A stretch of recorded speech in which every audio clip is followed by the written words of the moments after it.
लड़ाई क्या है? 17 लाख साल से लड़ाई जो चल रही है वो आज तक चल रही है। हम कहते हैं हमारे बच्चे गौ माता का दूध पिए, हाथ में मक्खन के लोंदे उछाल उछाल के खेलें, और वो चाहते हैं कि सारे बच्चे शराब के ठेकों पर लाइन लगा के खड़े हों और नंगी स्त्रियों के चित्र देखें, अपनी जवानियों को बर्बाद कर देंगे। यही तो लड़ाई है। और लड़ाई क्या है? ये संस्कृतियों की लड़ाई है। और राम अगर राजा बन गए तो ये संभव नहीं होगा। सुरों के चित्त में व्याकुलता पैदा हुई। रावण ने तो देवियों दशरथ का विवाह ही ना हो ऐसा षड्यंत्र किया था, क्योंकि मानधाता से युद्ध में पराजित होके उसने वचन दे दिया था कि मैं रघुकुल की तरफ झांकूंगा नहीं। लेकिन समय समय पे एक बार तो ब्राह्मण का भेष बनाकर आ गए थे। सरयू में जो है वो आज जो है वो आचमन करके संध्या वंदन कर रहे थे। इतने में पश्चिम की दिशा की तरफ उन्होंने जल को निषिद्ध किया, अभिमंत्रित जल छोड़ा। तो ब्राह्मण बने, ब्राह्मण के भेष में रावण ने कहा कि सम्राट आपने ये क्या किया? तो उन्होंने बताया कि मैं राजा हूं ना, तो मुझे प्रजा का रक्षण करना है। तो एक गैया के ऊपर शेर ने आक्रमण कर दिया और मैंने उस गैया की रक्षा की। सरयू में स्नान करते हुए राजा को ये दिखाई दे गया और उनके पास ऐसा दिव्य अस्त्र था कि जलांजलि से छोड़ा। और रावण हैरान हो गया जब उसने पश्चिम दिशा में जंगल में जाके देखा, एक गैया आराम से चल रही है और शेर वाणों से विदा हुआ है। इतने दिव्य अस्त्र अज के पास। एक बार फिर वो आया, उसने रघु से भी कहा था कि मेरे लिए कर भेजो। तब उन्होंने पाशुपति अस्त्र फेंक दिया था, आधी लंका जल गई थी और रावण और उनके सारे लघु भगु धरती पे दंडवत प्रणाम करने लगे। तब वो अस्त्र शांत हुआ था। एक बार फिर आया, दशरथ से कहा मेरे से मल्ल युद्ध करो। दशरथ बोले कि ऐसे कैसे मल्ल युद्ध करूं, हम दोनों समान बल के हैं, ये तो निश्चित हो जाए, नहीं तो दुनिया कहेगी तरुण दशरथ ने बुढ़े रावण को मार डाला। तो फिर कैसे होगा? मैं बुढ़ा नहीं हूं, राक्षस कभी बुढ़े नहीं होते। तो सम्राट दशरथ बोले ठीक है, मैं अपने नगर द्वार को बंद करता हूं, हाथों से ठेले रखूंगा, आप अगर खोल दो तब करेंगे मल्ल युद्ध। तो रावण ने कहा अर्गला लगा लो, सब लगा, नहीं बस हाथों से ही पकड़े रहेंगे हम।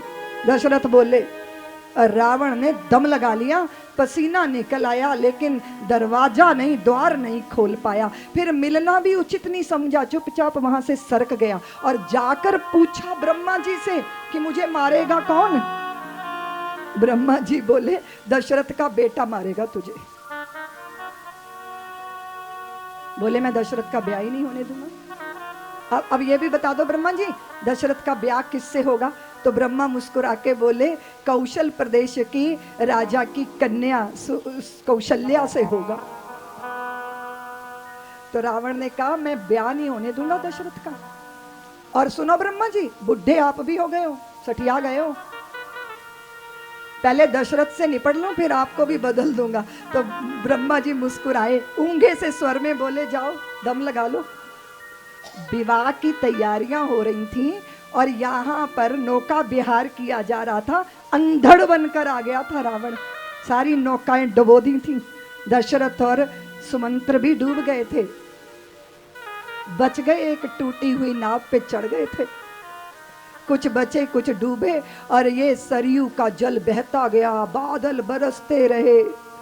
गंगा में मिली सरयू, 4 दिन में पहुंचे गंगा सागर के तट पर, भूखे प्यासे। उस तट पे लगे सुमंत्र ने कहा सम्राट कुछ जलपान के लिए फल वल ढूंढ लेता हूं। और उधर क्या किया, कन्या को चुरा के एक बड़ी मंजूषा में रखा और तिमंगल उसका मित्र था, सागर में बड़े बड़े तिमंगल, बड़े बड़े वो होते थे, उसके मुख में छुपाया है रावण ने कौशल्या को मंजूषा में डाल। तिमंगल से कोई दूसरा तिमंगल लड़ने आया तो उसने वो मंजूषा रख दी गंगा के सागर के उस अरण्य में, और वहीं पहुंच गए दशरथ जी और सुमंत्र जी। मंजूषा देखी तो दशरथ जी ने मंजूषा खोली तो उसमें नव विवाह के लिए जो है सुंदर तन्वी, कौन है आप? वे कांपने लगी, हाथ जोड़ के बोली, मैं कौशल प्रदेश के महाराज की कन्या हूं, कौशल्या। तो सुमंत्र ने कहा, साम्राज्ञी ये दशरथ है। अग्नि वहीं ज्वलित प्रज्वलित करेगी, वहीं भामरे ले ली और सब बैठ गए मंजूषा में।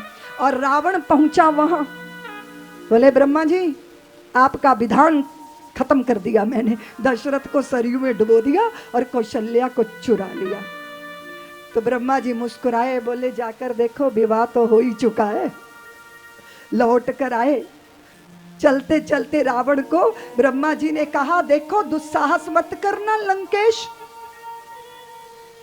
दशरथ और कौशल्या को कोई भी नुकसान मत पहुंचाना, उनके रक्त से प्रकट हो जाएगा वो, थोड़े साल और जी लो रावण।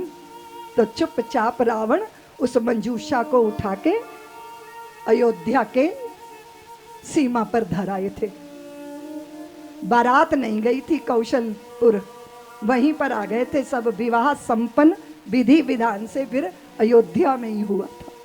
तो विधि का विधान टला नहीं करता। रावण जैसे विश्व विजयी भी अगर जोर लगा ले तो विधाता के विधान को टाल